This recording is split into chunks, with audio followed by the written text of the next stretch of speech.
जैसे ही कमरे खाली होते हैं ना, आवाज़ गूंजने लग जाती है। बेड तो अभी चला गया यहाँ से।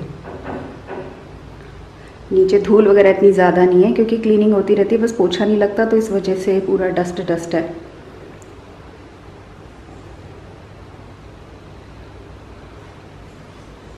जैसे कि वो दूसरे वाला रूम तो खाली हो चुका है, तो अब यहाँ पे ना ये जो उस रूम के उस वाले बेड का जो सामान था मैंने तविशी के रूम में डाल दिया था।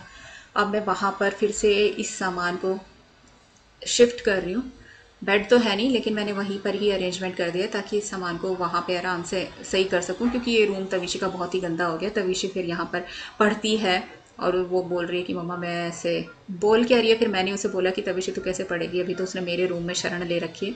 तो सारा रूम मैं क्लीन कर रही हूँ ताकि जितना भी ये अच्छा भी नहीं लगता है इतना सारा कुछ घर में फैला फैला सा सामान ना अजीब सा लगता है, देख कर ही फिर मन लगना बंद हो जाता है घर में। तो कोशिश कर रही हूँ कि इधर उधर कहीं ना कहीं सामान को एडजस्ट करके देखूँ कि कहाँ पर सामान को रखा जा सकता है, ताकि कम से कम ये जो सामान है बाहर रखा हुआ कम से कम दिखाई दे। अच्छा नहीं लगता इस तरीके से सामान, बिस्तर वगैरह, गद्दे बर्तन इस तरीके से पड़े हुए ना। तो देख रही हूँ कि कैसे कर सकती हूँ। इसी का ही बेड खोल के देखा, इसके बेड में काफ़ी जगह रहती है, तो ज़्यादातर तो मैं जैसे सब सामान वगैरह है बैग में करके रखती हूँ। तो बैग्स वगैरह निकाल के देख रही हूँ कि कैसे हो कि बेड में जगह बन जाए, और जो मेरा जिस तरीके के जैसे कि विंटर्स वाले कपड़े होते हैं, ब्लैंकेट्स वगैरह होते हैं, वो फिर इस वाले बेड में डाल दूँगी मैं। तो यहाँ पर यही काम किया मैंने, फिल कर दिया। अब इसको कवर करके रख दूँगी। हालांकि अभी 1-2 दिन में ये सारा सामान फिर से निकलना है, क्योंकि ये वाला बेड तो अब मंदिर वाले रूम में जाना है। और हम मंदिर वाले रूम में ना, हमें से सोता कोई नहीं है उस रूम में। बस वहाँ पे ना एक मंदिर के पास में एक छोटा सा बेड इसलिए रखा हुआ है कि कभी कोई आ जाए तो, कभी बाय चांस। वैसे मेरी मदर इन लॉ जब आती है ना, तो ज़्यादातर मंदिर वाले रूम में ही अपना वक्त गुजारती हैं, वहीं रहती हैं, उन्हें वहीं पर ही रहना अच्छा लगता है। तो और मेरी ज़्यादातर वहाँ पे ना वीडियो की एडिटिंग होती है। तविशी का रूम अब हो गया है खाली, सारा सामान यहाँ पर पड़ा हुआ था ना। और ये वाला जो बेड है ना इस रूम का, ये जो देख रहे हैं, ये चला जाएगा मंदिर वाले रूम में, क्योंकि ये थोड़ा छोटा है और इसमें ना हेडबोर्ड भी नहीं है, तो तविशी को दिक्कत होती है इसमें बैठने में। कल परसों में हो जाएगा ये काम। और ये सारी इसकी बुक्स वगैरह फैली हुई हैं क्योंकि इसके एग्ज़ाम्स हैं, तो ये भी किसी चीज़ को हाथ लगाने से मना कर रही है कि मैंने जैसे रखा है रहने दो, फिर सब इधर उधर मिक्स हो जाता है, फिर समझ में नहीं आता। तो ऐसे कैसे छोड़ दिया मैंने अभी। तो ये रूम खाली हो गया, यहाँ से बर्तन वर्तन हट गए हैं। चलो अब दिखाती हूँ मैंने कहाँ शिफ्ट किए हैं।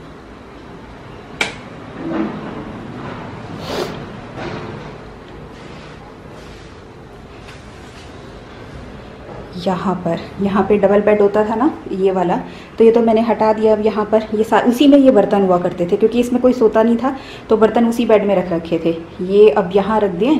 अब जो तविशी वाला बेड यहाँ पे आएगा उसमें ये सब सामान रख दूँगी। और पीछे ये बैग वगैरह थे, और जो मोटे मोटे गद्दे वगैरह थे वो मैंने तविशी के बेड में डाल दिए, और कुछ जो नहीं आए वो मैंने यहाँ कवर करके रख दिया। नीचे कर्टेन डाल दिया है ताकि धूल वगैरह ना आए। और ये विवेक के वो कपड़े हैं जो विवेक कभी मोटे हुआ करते थे तब पहनते थे, अब ये नहीं आते हैं, तो देखते हैं कहीं डोनेट करेंगे। तो कपड़ों को नीचे नहीं रखना चाहिए, कहते हैं ज़मीन पर, तो इसलिए मैंने यहाँ स्टूल पे रख दिया है। तो अब ये रूम कुछ ऐसा हो गया है। अब बेड आएगा तो सारा कुछ ठीक होगा, क्लीन होगा। और आज मैंने ढोकला बनाया, तो सोचा चलो इसकी रेसिपी भी आपके साथ शेयर कर देती हूँ। मेरे पास काफ़ी टाइम से रिक्वेस्ट आ रही थी, मेरे कुछ व्यूवर्स बोल रहे थे कि आप ढोकले की रेसिपी शेयर कीजिएगा, तो वही मैं कर रही हूँ। यहाँ पे मैंने 1 कटोरी बेसन लिया है और इसको मैं अच्छे से पहले छान लूँगी। और इस बार मैं ना छाछ वाला बना रही हूँ जो ढोकला है। वैसे मैं कई बार नींबू के रस वगैरह डाल के बनाती हूँ, वो भी अच्छा बनता है, और ये वाला मैं इस बार ट्राई कर रही हूँ और देख रही हूँ फर्स्ट टाइम बना के। क्योंकि मेरी एक व्यूवर हैं, उन्होंने मुझे बोला था कि तुम एक बार ना छाछ वाला, खट्टी जो दही होती है उससे छाछ बनाकर फिर उसका बनाना, तो वो और भी अच्छा बनता है। तो चलो इस बार मैं देख रही हूँ बना के। तो ये मैंने दही सुबह ही बाहर रख दी थी, काफ़ी खट्टी हो गई है, और इसको मैं इसके बेसन के अंदर मिक्स कर रही हूँ अभी अच्छे से। तो बस वो तब तक उतनी क्वांटिटी लूँगी जब तक इसकी कंसिस्टेंसी थोड़ी रनी सी ना हो जाए। और इसमें थोड़ा सा नमक डाल दूंगी अपने हिसाब से, और हल्दी थोड़ी डालते हैं, ज़्यादा नहीं, ज़्यादा मतलब हल्दी वाला नहीं करना, नहीं तो हल्दी जब इसको स्टीम करते हैं ना तो ऊपर आने लग जाती है पीली पीली सी, तो वो अच्छी नहीं लगती है देखने में। तो इसको अभी अच्छे से मिक्स करना है और इसको लगातार इसी तरीके से विस्क कर दूंगी। स्पून की हेल्प से ही कर रही हूँ मैं तो। कब तक करना है, कम से कम 5 मिनट तक, ताकि ये बिल्कुल फ्लफ़ी सी हो जाए, मतलब हवा भर जाए इसके अंदर। इसे ढक के रख दिया मैंने, आधे घंटे के लिए रखा था मैंने तो, आप चाहें तो उससे ज़्यादा देर तक के लिए भी रख सकते हैं। तो आधा घंटा हो चुका। अब मैं इसको फिर से क्या कर रही हूँ, एक बार फिर से फेंट रही हूँ विस्कर की हेल्प से। मैं फिर से 1-2 मिनट के लिए ऐसे ही फेंट लूँगी और फिर इसके अंदर इनो डाल दूँगी। तो मैंने 1 टीस्पून के लगभग इसमें इनो डाली है, और इनो डालने के बाद फिर मैं मिक्स कर दूंगी इसको। और यहाँ ये वाला कंटेनर है, वैसे तो मेरे पास ढोकला के लिए भी वो जो स्टीमर होता है वो है, लेकिन मेरे ढोकला की क्वांटिटी काफ़ी कम है, तो मैं इस वाले बर्तन में बना दूंगी। तो ये वाला केक का टिन है मेरे पास, तो इसमें मैंने ऑयल से इसे ग्रीस कर लिया और बस इसमें फिर मैं बैटर जो है वो वाला डाल दूंगी। तो अभी थोड़ी सी इनो लेकर इसमें मिक्स करने वाली हूँ मैं। बस अब इनो डाल दिए तो ज़्यादा देर इसे मिक्स नहीं करना, बस इनो इसमें घुल गई है, अच्छे से मिक्स हो गई है। और अब ये इस वाले कंटेनर के अंदर इसको पोर कर देना है। और मैंने साथ ही में जब मैं ये बैटर में ये सब मिक्स कर रही थी इनो वगैरह, तो पहले से ही मैंने एक कंटेनर के अंदर, एक बर्तन के अंदर पानी बॉयल होने के लिए रख रखा है, तो वो भी काफ़ी अच्छे से बॉयल हो गया। तो बस अब ये वाला जो बर्तन है मैं इसके अंदर रख दूँगी और ऐसे ही हाई फ्लेम पर इसको 15 से 20 मिनट तक स्टीम इसको देना है।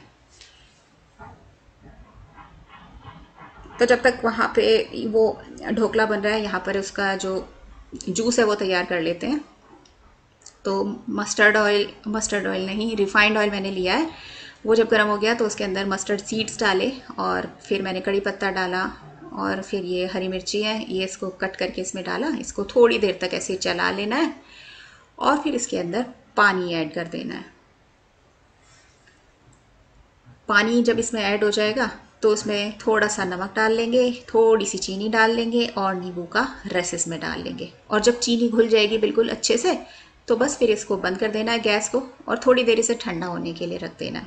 एकदम गरम गरम इसको यूज़ नहीं करना है, थोड़ा सा ठंडा हो जाए फिर इसको यूज़ करना है। तो जब तक वो ढोकला अगर तैयार होता रहता है तो साथ ही साथ जूस भी बनाते जाइए, ताकि दोनों काम साथ में हो जाए, नहीं तो टाइम बहुत ज़्यादा लगता है। तो बस ये अब इसका सारी चीनी इसकी अच्छे से घुल गई। अब मैं गैस को ऑफ कर दूँगी।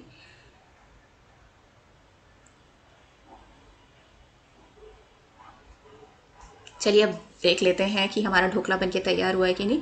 तो हो गए हैं 15 मिनट, और मैंने इसमें स्क्यूअर्स को डाल के देखा था तो बिल्कुल क्लीन निकल के आ रही थी। वैसे तो कुछ भी इसमें ढोकला वगैरह नहीं चिपक रहा था, लेकिन फिर भी मैंने 1 से 2 मिनट तक और इसको थोड़ी देर तक स्टीम दिया था, और उसके बाद मैंने इसको इस तरीके से पीसीज में कट कर लिया था। और बस फिर ये जो जूस है ये भी ठंडा हो गया था। थोड़ी देर ठंडा हो जब ये हुआ था ना तब इसे कट किया था, एकदम से नहीं कट करना है। थोड़ी देर जब ये ठंडा हो जाए उसके बाद इसको कंटेनर में से निकालने के बाद इसको कट करना है। और ये जो जूस जब हम इस पर डालेंगे तो वो भी ठंडा, बहुत ठंडा नहीं, मतलब नॉर्मल जो टेम्परेचर है ना, रूम टेम्परेचर पे आ जाए तब इस पर डालना है। तो आप देख सकते हैं कितना सॉफ्ट सा ढोकला बनकर तैयार हुआ है। तो आप भी इसको बना सकते हैं। मेरे घर में तो सिर्फ मैं ही हूँ जो ढोकला पसंद करती हूँ, मैं ही खाती हूँ। विवेक और तविशी नहीं खाते हैं, तो क्वांटिटी थोड़ी कम ही बनानी पड़ती है, मैं ज़्यादा बनाती नहीं हूँ। और ढोकला इसलिए मेरे घर बनता भी बहुत ही कम है। अभी यहाँ पे ना कितना कलरफुल सा हो गया ना, ये सामने जो मैंने रख रखा है और पीछे सारे कलर्स ना कितने अच्छे लगते हैं। यहाँ बैठो ना कैमरा के सामने तो और भी ज़्यादा अच्छा लगता है। अब मैं यहाँ कैमरा में देख रही हूँ ना तो मुझे बहुत ही कलरफुल सा लग रहा है। मेरा सूट, पीछे का एरिया, पीछे का बैकग्राउंड और ये सारा बहुत सुंदर लग रहा है, एकदम रंगीन रंगीन सा। और बैठ के भी मज़ा आ रहा है। मौसम भी बहुत अच्छा है। 2-3 दिन से बारिश हो रही थी। फ्राइडे को बारिश हुई है और सैटरडे को पूरा दिन बारिश हुई है, रात को भी बारिश हुई है। आज संडे है, आज बारिश नहीं हुई। आज ठीक है, सुबह से धूप भी निकली हुई है, लेकिन मौसम में ठंडक है।